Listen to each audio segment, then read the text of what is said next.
a daru, ezzel a daruval emelik ezeket a tetőszerkezeteket fel, paneleket úgy hívják, és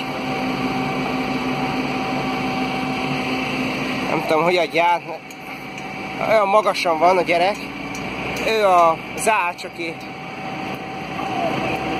aki int neki, hogy mit csináljon, lefel, oldalra, balra.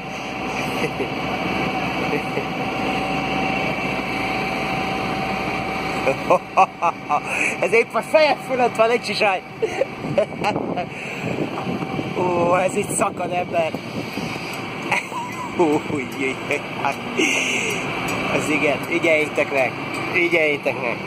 Azt a mindenit. És ő mind belülről. Nem is látja, hogy hova teszi, hanem jeleznek neki. A gyerekek így locsolják az utat Angliába az építkezésen. Mert porzik, és a szomszédok panaszkodtak, hogy nagy por van. Ezért így kell locsolni az utat. A gyerek leteszi a tartályt, ahogy megtelt, már megyen és, mert felszárad.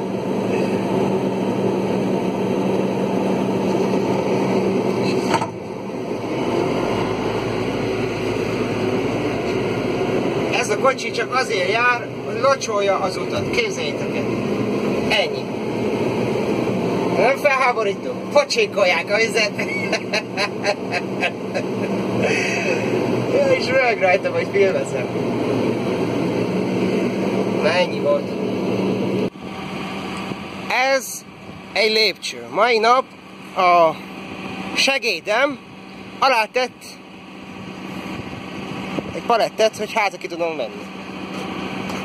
Ennyire vissza az eszem. És most se látja, hogy nem fogom tudni kivenni a palettet.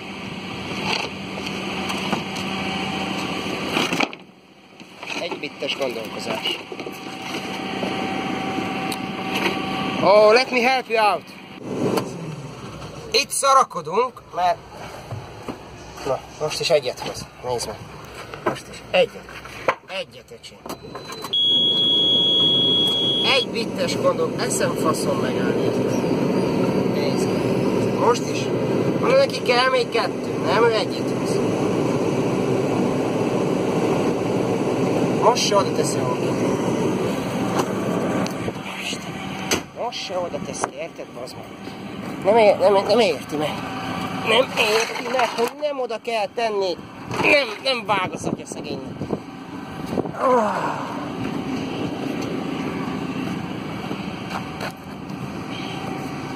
Nem tehet róla szegény.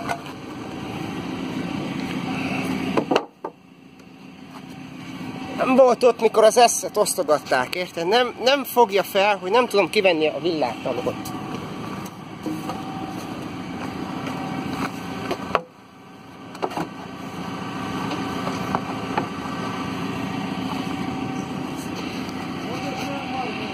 Talán most.